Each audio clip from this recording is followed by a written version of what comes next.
तो हम लोग पढ़ने जा रहे हैं ईटीसी। तो ईटीसी पढ़ने में मतलब इलेक्ट्रॉन ट्रांसपोर्ट चेन, जिससे कि प्रोटॉन ग्रेडियंट क्रिएट होगा। लेकिन यहाँ हमको ये समझना बहुत इम्पोर्टेंट है कि इलेक्ट्रॉन का ट्रांसपोर्ट जो हो रहा है वो कितने तरह से इलेक्ट्रॉन का ट्रांसफ़र हो सकता है। तो पहला जो इलेक्ट्रॉन का ट्रांसफ़र होता है उसमें क्या है, डायरेक्ट इलेक्ट्रॉन ट्रांसफ़र है। जैसे आयरन है भाई, Fe3+ है ना, उसका ऑक्सीडेशन स्टेट +3 है, तो वो एक इलेक्ट्रॉन लेगा तो किसमें चला जाएगा, +2 में। तो इस तरह का जो ट्रांसफ़र होगा वो डायरेक्ट इलेक्ट्रॉन ट्रांसफ़र है, जैसे साइटोक्रोम सी के अंदर होगा। ठीक है, जितने भी साइटोक्रोम्स हुए आयरन सल्फर कॉम्प्लेक्स हैं वहाँ पे ये होगा। अच्छा, उसके अलावे देख लीजिए तो हाइड्राइड आयन ट्रांसफर। हाइड्राइड क्या है भाई, एक H+ है, एक प्रोटॉन है, वो 2 इलेक्ट्रॉन ले लिया। ठीक है, तो उसके ऊपर क्या चार्ज आएगा, माइनस, उसको बोलते हैं हाइड्राइड आयन। NaDH जब देता है इलेक्ट्रॉन्स किसी को तो रिडक्शन करता है, क्योंकि वो इलेक्ट्रॉन कैरियर है भाई, तो उस केस में हाइड्राइड आयन का ट्रांसफर होता है। ठीक है, उसी तरह से जब आप देखेंगे FADH2 अपना इलेक्ट्रॉन प्रोटॉन देता है तो वहां पे H+ और इलेक्ट्रॉन का ट्रांसफर होता है, जो थर्ड टाइप का ट्रांसफर है। ये अब हम लोग देखते हैं कि इलेक्ट्रॉन ट्रांसपोर्ट चेन में इलेक्ट्रॉन कैसे ट्रेवल करता है और प्रोटॉन ग्रेडियंट कैसे क्रिएट। ट्रांसपोर्ट चेन जो है यहाँ से शुरू होगी, ये है आपका कॉम्प्लेक्स 1। ठीक है, कॉम्प्लेक्स 1 है ये, और इसको कहते हैं NADH डिहाइड्रोजिनेज, NADH रिडक्टेज। ये है आपका फर्स्ट कॉम्प्लेक्स। इसके बाद ये है सेकेंड कॉम्प्लेक्स, जिसको हम लोग कहते हैं सक्सिनेट डिहाइड्रोजिनेज कॉम्प्लेक्स 2। ठीक है, फिर तीसरा है BC1 कॉम्प्लेक्स, जो है कॉम्प्लेक्स नंबर 3, और चौथा ये है, ठीक है, जिसे हम लोग कहते हैं साइटोक्रोम ऑक्सीडेज कॉम्प्लेक्स। ये है कॉम्प्लेक्स नंबर 4। तो अब हमको देखना है कि इलेक्ट्रॉन इसके ऊपर ट्रांसपोर्ट चेन है, जो हम लोगों ने जनरल अंडरस्टैंडिंग है कि ट्रांसपोर्ट चेन है, तो कैसे इलेक्ट्रॉन ट्रांसपोर्ट होता है इन चारों कॉम्प्लेक्सेस पे, ये हमको देखना है इस लेक्चर में। तो आइए सबसे पहले बात करते हैं कॉम्प्लेक्स नंबर 1 की। तो देखिए कॉम्प्लेक्स नंबर 1 में हमारे पास क्या क्या इसके अंदर कंपोनेंट्स हैं, सबसे पहले हम लोग उसको देख लेते हैं। तो देखिए कॉम्प्लेक्स 1 जो है ये 42 डिफरेंट प्रोटीन से मिलके बना होता है, और उसमें 6 आयरन सल्फर कॉम्प्लेक्सेस होते हैं, 1 2 3 4 5 एंड 6। ठीक है, और एक FMN होता है, या इसी को FAD भी बोलते हैं। ठीक है, और उसके साथ साथ ये है NADH डिहाइड्रोजिनेज, है ना। हमने यहाँ पे भी बताया था डिहाइड्रोजिनेज जब भी होगा उसका रिलेशन किससे होगा, इलेक्ट्रॉन कैरियर से। यहाँ ये खुद ही बता रहा है कि यहाँ इलेक्ट्रॉन का डोनर कौन होगा, NADH होगा। ठीक है, तो और देखिए इसमें किस तरह से इलेक्ट्रॉन ट्रांसफ़र होगा, उस पर हम लोग 3-4 बातें महत्वपूर्ण जान लें। पहली चीज़ कि जो NADH है उसका इलेक्ट्रॉन प्रोटॉन इस पे कैसे ट्रेवल करेगा कॉम्प्लेक्स के अंदर।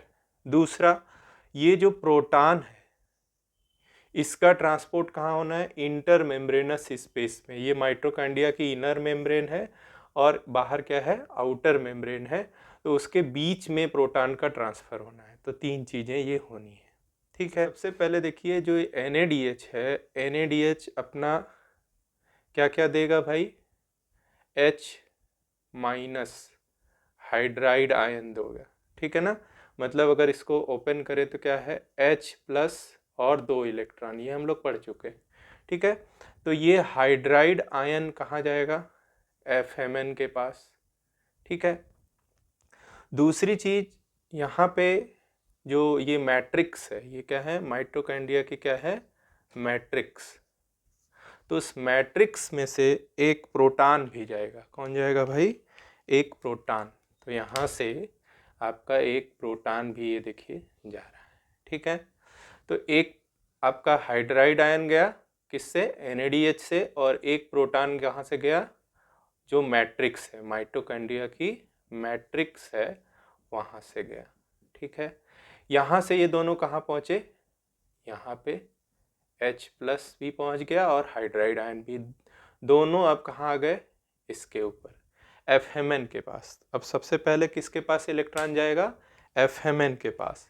FMN के पास से होते हुए इलेक्ट्रॉन आयरन सल्फर कॉम्प्लेक्स के पास आएगा और यहाँ आएगा, फिर यहाँ आएगा और यहाँ आएगा और लास्ट में यहाँ आ जाएगा। ठीक है, तो यहाँ आपका क्या पहुँच जाएगा, इलेक्ट्रॉन। ठीक है भाई, या कहें तो H प्लस और कौन पहुँच जाएगा, हाइड्राइड आयन। ठीक है, लेकिन एक चीज़ ध्यान रखना है आपको कि इसके साथ एक प्रोटॉन पंप भी जुड़ा हुआ है। क्या जुड़ा हुआ है भाई, प्रोटॉन पंप। अब प्रोटॉन पंप हम लोगों ने पढ़ा था, या तो वो ATP ड्रिवन होगा या तो फिर सेकेंडरी एक्टिव ट्रांसपोर्ट होगा। तो यहाँ पे तो ATP कहीं दिखाई नहीं दे रही है, तो यहाँ पे क्या होगा, जो ये इलेक्ट्रॉन ट्रेवल कर रहा है यहाँ से यहाँ तक, है ना, FMN से लेके आयरन सल्फर कॉम्प्लेक्स से होते हुए यहाँ तक, ये जब इस पे ट्रेवल करेगा तो इससे क्या निकलेगा, एनर्जी निकलेगी, है ना। इस इलेक्ट्रॉन को इसमें ट्रेवल की वजह से क्या निकलेगा, एनर्जी निकलेगा बच्चों। तो इस एनर्जी को यूज करके ये जो प्रोटॉन है किधर, मैट्रिक्स में, माइटोकॉन्ड्रिया की मैट्रिक्स में, वहां से ये कहाँ चला जाएगा, इंटरमेम्ब्रेनस स्पेस में। ठीक है, इतना बात सबको समझ में आया। एक प्रोटॉन ये गया जो इसके साथ यहाँ पे आ गया है, और एक प्रोटॉन डायरेक्ट कहाँ चला गया, इंटरमेम्ब्रेनस स्पेस में। अब देखिए यहाँ हमने N लिखा है और यहाँ लिखा है P। P का मतलब है पॉजिटिव, N का मतलब है नेगेटिव। तो अगर आप मोटा मोटा याद रखना चाहते हैं तो ये याद रखिए कि N का मतलब है मैट्रिक्स साइट, क्योंकि प्रोटॉन डिपॉजिट होंगे इंटरमेम्ब्रेनस स्पेस में तो वहाँ पे क्या हो जाएगा, पॉजिटिव। तो इसीलिए हम लोग इसको लिख रहे हैं। अब सबसे इम्पोर्टेंट चीज़ है कि इसके बाद ये जो H प्लस है और हाइड्राइड आयन है और H प्लस, ये कहाँ जाएंगे भाई, ये ट्रेवल करके इनको 22 पास करके हुए किसके पास जाएंगे, क्यूनोन के पास जाएंगे। किसके पास, मिस्टर क्यू। हमने पढ़ाया था ना आपको मिस्टर क्यू। तो ये मिस्टर क्यू क्या करेंगे, इसका जो इलेक्ट्रॉन प्रोटॉन है सभी को एक्सेप्ट करके किस में कन्वर्ट हो जाएंगे, QH2 में। देखिए ये कितने हैप्पी हो गए, रेड कलर का कैप लगा लिया इन्होंने। तो इन्होंने क्या क्या ले लिया है, 2 प्रोटॉन और 2 इलेक्ट्रॉन, ये तो यहाँ चले गए। अच्छा, यहाँ पे एक चीज यूज करते हैं, टर्म यूज करते हैं, वेक्टोरियल ट्रांसफर। वेक्टोरियल का मतलब होता है, वेक्टर का मतलब होता है भाई डायरेक्शन जिसमें हो, जिसमें, उसको क्या कहते हैं, वेक्टर। तो यहाँ पे डायरेक्शन क्या है हमारा, मैट्रिक्स से लेके इंटरमेम्ब्रेनस स्पेस में। अगर हम इसको देखें तो यहाँ देखिए सबसे पहले NADH आ रहा है। NADH अपना इलेक्ट्रॉन प्रोटॉन किसको दे रहा है, क्यूनॉल को। क्यूनॉल की वजह से कितने प्रोटॉन जा रहे हैं, 4 तो चले गए आपके मैट्रिक्स से कहाँ, इंटरमेम्ब्रेनस स्पेस में, और एक कहाँ गया, एक गया क्यूनॉल के पास। तो टोटल कितने गए, 5 प्रोटॉन गए। ठीक है ना। और यहाँ पे इंटरमेम्ब्रेनस स्पेस में 4 गए और क्यूनॉल का फॉर्मेशन हुआ मेम्ब्रेन के बीच में।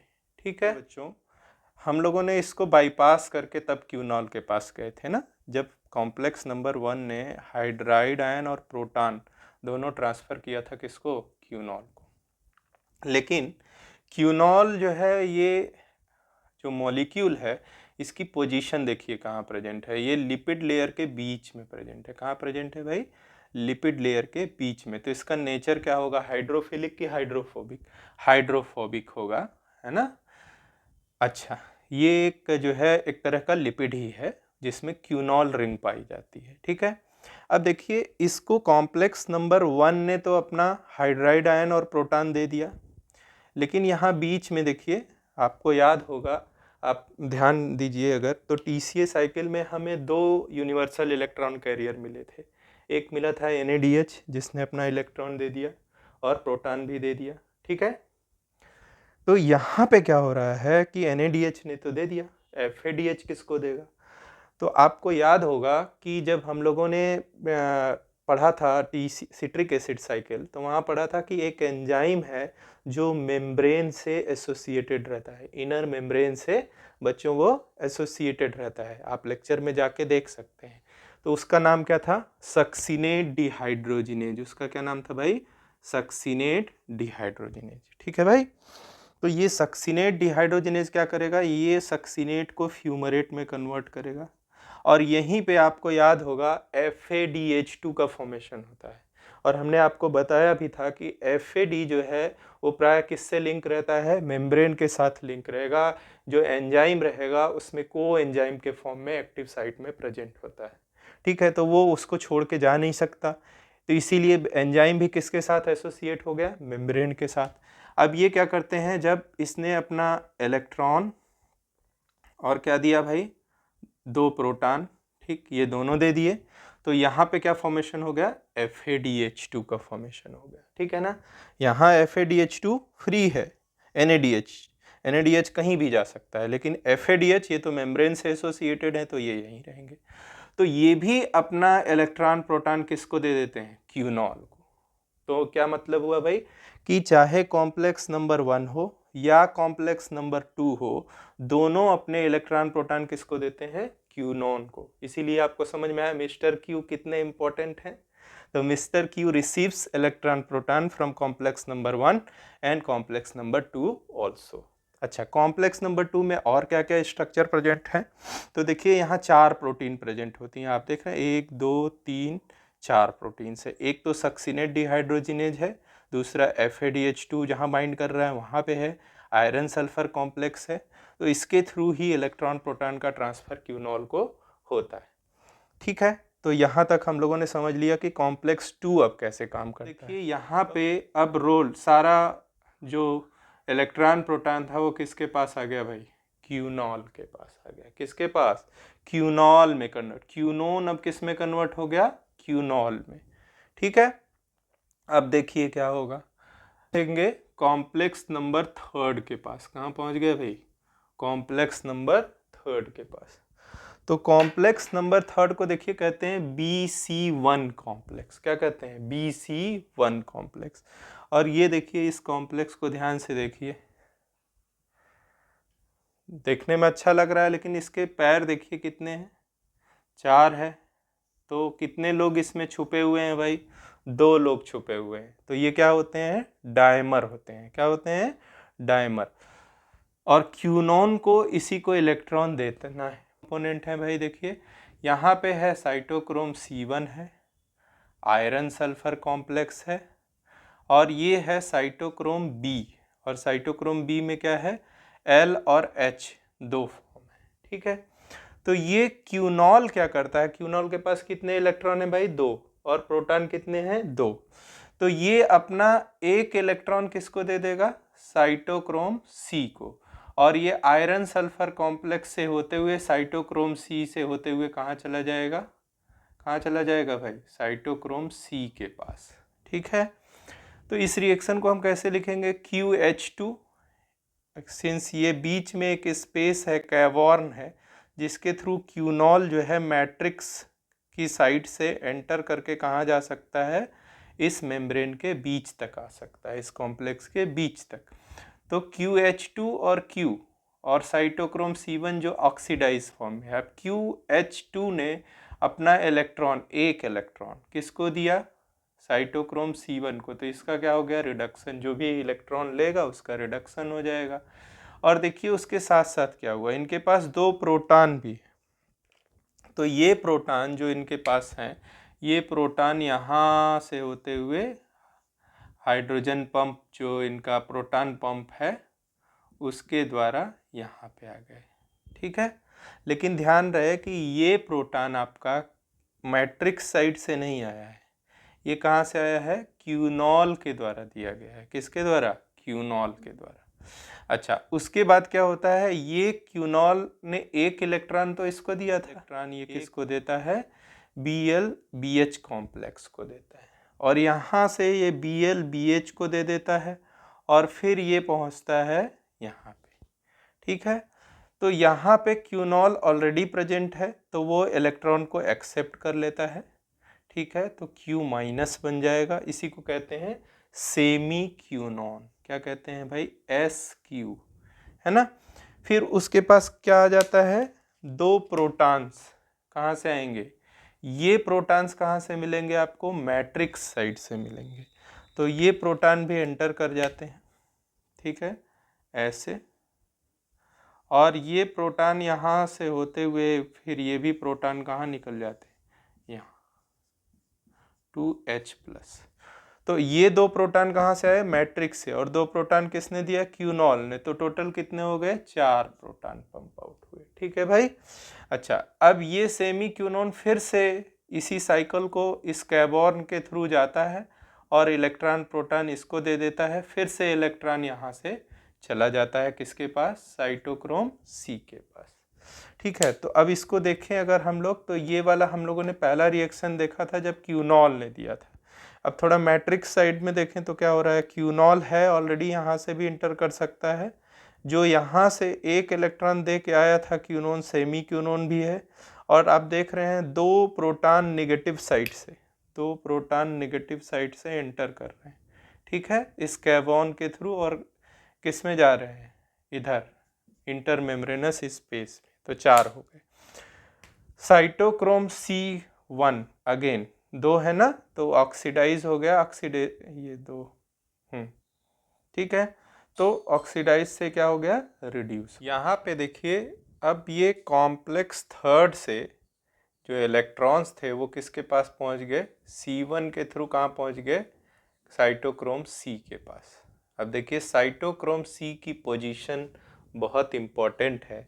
क्यों इम्पोर्टेंट है भाई, क्योंकि साइटोक्रोम C जो है वो आउटर माइटोकॉन्ड्रियल मेम्ब्रेन और इनर माइटोकॉन्ड्रियल मेम्ब्रेन के बीच में है। ठीक है, तो जब हम एपोप्टोसिस भी पढ़ेंगे जो इंट्रिंसिक होती है, तो वहाँ पे भी इसका रोल है। तो यहाँ पे देखिए इसका क्या रोल है, साइटोक्रोम C हमने बताया है, साइटोक्रोम्स जो होते हैं उनके अंदर एक प्रोस्थेटिक ग्रुप होता है आयरन +2 फॉर्म में, तो उसके अंदर ये भी एक इलेक्ट्रॉन कैरियर है, तो इसने इलेक्ट्रॉन एक्सेप्ट किया इसके किससे, कॉम्प्लेक्स थर्ड के C1 से, और इसका क्या हो गया, रिडक्शन हो गया। ठीक है भाई, रिडक्शन कितने साइटोक्रोम C बने, 4। ठीक है, क्योंकि 4 इलेक्ट्रॉन इन्होंने इससे रिसीव किया था। अब ये इलेक्ट्रॉन को लेकर के साइटोक्रोम C कहाँ पहुंचा, तो ये जो कॉम्प्लेक्स नंबर 4 है इसको साइटोक्रोम C ने इलेक्ट्रॉन दे दिया, तो इसका खुद का क्या हो गया भाई, ऑक्सीडेशन, लेकिन इसका क्या हो गया, रिडक्शन। तो साइटोक्रोम A में जो कॉपर कंटेनिंग प्रोस्थेटिक ग्रुप है उसने इलेक्ट्रॉन को एक्सेप्ट किया, जिसको कॉपर A भी बोलते हैं। ठीक है, now this prosthetic group donates electron to another iron copper center, है ना, आयरन कॉपर सेंटर को दे दिया। ठीक है, अब ये ध्यान रखना है कि यहाँ से इस आयरन कॉपर सेंटर के द्वारा इलेक्ट्रॉन चलते हुए किसके पास चला आएगा भाई, कहाँ पे चला आया, ये कौन है, A3, ये कौन सा साइटोक्रोम है, A3।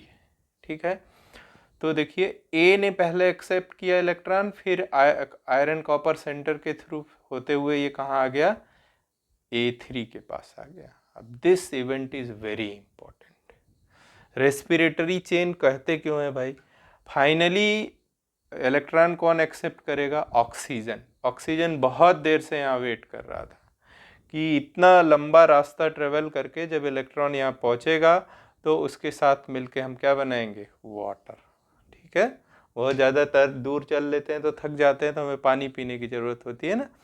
तो यहाँ पे देखिए क्या हुआ, इलेक्ट्रॉन साइटोक्रोम C से होते हुए A से होते हुए A3 के पास आया, और A3 के पास देखिए क्या हो रहा है, बहुत इंपॉर्टेंट रिएक्शन हो रहा है। 4 प्रोटॉन्स कहाँ से आ रहे हैं भाई, मैट्रिक्स साइड से। मैट्रिक्स साइड से कितने प्रोटॉन आ रहे हैं, 4। ठीक है, और ये किसके साथ फ्यूज कर जा रहे हैं, ऑक्सीजन के साथ, in presence of these electrons, है ना, ये जो इलेक्ट्रॉन आ रहे हैं इधर से, इलेक्ट्रॉन के साथ फ्यूज करके इन्होंने क्या बना लिया, वाटर बना लिया। ठीक है, तो फाइनली इलेक्ट्रॉन एक्सेप्ट कहाँ किसने किया, ऑक्सीजन ने। कौन सा साइटोक्रोम है जहाँ पे होता है, तो वो कौन सा है, A3, है ना, A3 के जगह पे भी, A3 जहाँ है वहीं पे ये रिएक्शन होता है, तो कहते हैं कि A3 से डायरेक्ट इलेक्ट्रॉन किसको ट्रांसफर होता है भाई, ऑक्सीजन को। अब देखिए यहाँ पे एक इम्पॉर्टेंट चीज़ और है जिसको हमें देखना चाहिए, क्या यहाँ पे कोई प्रोटॉन पंप होके इंटरमेम्ब्रेनस स्पेस में नहीं जाएगा, बिल्कुल जाएगा। देखिए इसके साथ भी जो साइटोक्रोम कॉम्प्लेक्स नंबर 4 है, इसके साथ भी प्रोटॉन पंप है। ये क्या है? प्रोटॉन पंप है ना। और ये जो इलेक्ट्रॉन यहाँ से ऐसे ट्रांसफर हो रहा है, इससे क्या हो गई? ऊर्जा जनरेट हो रही, एनर्जी है ना। ये ऊर्जा को यूज करके इस प्रोटॉन को यहाँ से, इस प्रोटॉन को कहाँ ले जाया जाएगा भाई? निगेटिव साइड से ये प्रोटॉन कहाँ चला जाएगा? Positive side of the membrane. ये देखिए यहाँ चला है। तो आप देख रहे हैं कि यहाँ पे क्या क्या इवेंट हो रहे हैं। एक तो इलेक्ट्रॉन का ट्रांसफर हो रहा है A to A3, oxygen finally electron accept कर रहा है एट द A3 पे द्वारा, और यहाँ पे 4 प्रोटॉन जो है वो मैट्रिक्स से कहाँ जा रहे हैं? इंटरमेम्ब्रेनस स्पेस में। तो अब इस रिएक्शन को भी थोड़ा समराइज कर दे रहे हैं। वेक्टोरियल रिएक्शन क्या होगा भाई इसका? तो देखिए 4 साइटोक्रोम C चाहिए क्योंकि यहाँ 4 इलेक्ट्रॉन थे, ठीक है, वो रिड्यूस्ड फॉर्म में थे। और उसने कितने प्रोटॉन चाहिए? तो 8 प्रोटॉन चाहिए। 4 तो इधर से गए लेकिन इधर ही आ गए पानी बन के, तो 4 ये और 4 ये जो जो पूरे मैट्रिक इसको क्रॉस करेंगे मेम्ब्रेन को, ठीक है। तो 8 प्लस किसने एक्सेप्ट किया इलेक्ट्रॉन? ऑक्सीजन ने, ठीक है भाई।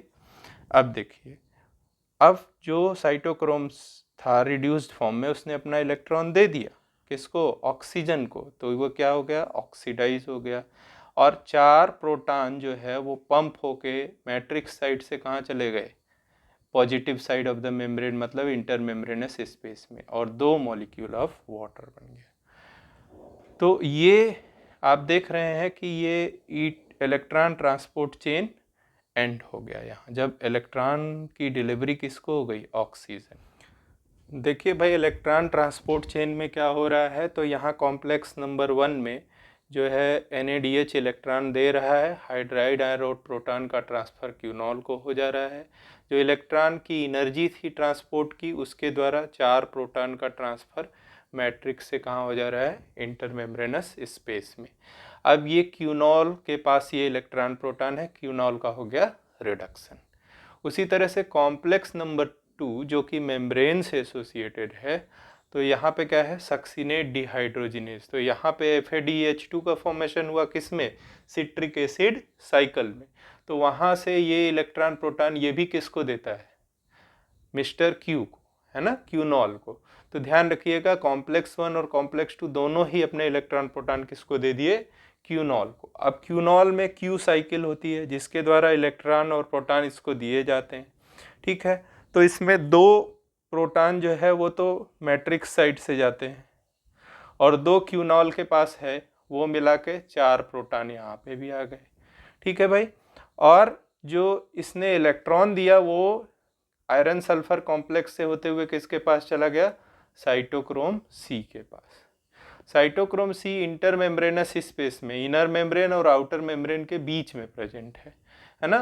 तो ये जब इलेक्ट्रॉन एक्सेप्ट करेगा तो इसका खुद का क्या हो जाएगा? ऑक्सीडेशन होगा कि रिडक्शन? रिडक्शन हो जाएगा। फिर ये साइटोक्रोम C क्या करता है? ये अपने इलेक्ट्रॉन प्रोटॉन को लेके जाता है किसके पास? कॉम्प्लेक्स नंबर 4 के पास, जहाँ पे कि वो A को देता है पहले, साइटोक्रोम A को, फिर वहाँ से पास ऑन इलेक्ट्रॉन होता है A3 को, और फाइनली A3 के पास ही ऑक्सीजन इलेक्ट्रॉन एक्सेप्ट करता है, ठीक है। तो ये है ओवरऑल रिएक्शन। तो हम क्या देख रहे हैं भाई? यहाँ देखिए 4 प्रोटॉन आए, यहाँ पे भी आए, और कॉम्प्लेक्स नंबर 1 के द्वारा भी आए। तो इसके द्वारा क्या क्रिएट हो गया भाई? इसके द्वारा क्या क्रिएट हो गया? इसके द्वारा क्रिएट हो गया प्रोटॉन ग्रेडियंट, जो कि हमको चाहिए किसके लिए? ATP सिंथेसिस के लिए, या इसी को इलेक्ट्रोकेमिकल ग्रेडियंट भी बोलते हैं। बच्चों, मोटा मोटा हम लोग समराइज कर लेते हैं कि इलेक्ट्रॉन ट्रांसपोर्ट चेन में कैसे प्रोटॉन ग्रेडियंट क्रिएट हो रहा है। तो यहाँ देखिए, ये कॉम्प्लेक्स नंबर 1 है, तो यहाँ पे NADH अपना इलेक्ट्रॉन प्रोटॉन देगा, और इलेक्ट्रॉन के मूवमेंट की वजह से जो एनर्जी जनरेट होगी उससे यहाँ से प्रोटॉन यहाँ चला जाएगा, है ना, पॉजिटिव साइड में। उसी तरह से ये इलेक्ट्रॉन प्रोटॉन यहाँ से कहाँ आएंगे? यहाँ एनर्जी के द्वारा तो प्रोटॉन पंप हो गया, लेकिन ये इलेक्ट्रॉन ट्रांसपोर्ट होके कहाँ आएगा? मिस्टर क्यू के पास, मिस्टर क्यू के पास। कॉम्प्लेक्स टू हम लोग जो जानते हैं कि इनर मेम्ब्रेन से एसोसिएटेड रहता है माइटोकॉन्ड्रिया के, वहाँ FADH2 प्रोड्यूस हुआ था, वो भी अपना इलेक्ट्रॉन किसको दे देगा, क्यूनॉल को। लेकिन यहाँ ध्यान देना है कि यहाँ कोई प्रोटॉन इस मेम्ब्रेन को मैट्रिक्स से क्रॉस करके इंटर मेम्ब्रेनस स्पेस में नहीं आएगा। फिर ये मिस्टर क्यू साइकिल के द्वारा कॉम्प्लेक्स थर्ड को इलेक्ट्रॉन देते हैं, ठीक है। और ये यहाँ BC1 से होते हुए किसके पास पहुँचेगा, साइटोक्रोम C के पास। और यहाँ पे भी आपका क्या जाएगा, प्रोटॉन बाहर निकलेगा, ठीक है। यहाँ पे भी देखिए प्रोटॉन बाहर निकला कॉम्प्लेक्स 3 में। फिर यहाँ से साइटोक्रोम C के से इलेक्ट्रॉन का मूवमेंट कहाँ होगा, A में, और A से होते हुए कहाँ आएगा, A3 के पास। और A3 के पास ही ऑक्सीजन जो है इलेक्ट्रॉन प्रोटॉन को एक्सेप्ट करेगा और यहाँ मैट्रिक्स से 4 प्रोटॉन लेगा और क्या बना देगा, H2O, वाटर का निर्माण कर देगा, ठीक है ना। और यहाँ पे भी आपके 4 प्रोटॉन जो है यहाँ चले आएंगे, ठीक है। कहाँ से, मैट्रिक्स साइड से इधर। तो आप देख रहे हैं यहाँ प्रोटॉन आ रहा है, यहाँ पंप आउट, यहाँ पंप आउट। तो इससे क्या होगा, इलेक्ट्रोकेमिकल ग्रेडियंट इस्टेब्लिश हो जाएगा प्रोटॉन का, ठीक है। और इलेक्ट्रॉन का मूवमेंट आप ऐसे भी दर्शा सकते हैं कि कैसे कैसे जाके इलेक्ट्रॉन का मूवमेंट हो रहा है। इसके बहुत सारे इनहिबिटर्स भी हैं जो हमारे सिलेबस में नहीं है। अगर आप कमेंट सेक्शन में बताएंगे तो मैं उस पर भी एक लेक्चर बना दूंगा। Thank you everyone for watching us, and if you like our videos, you please share and make comment below in the section so that we can improve our content. Thank you.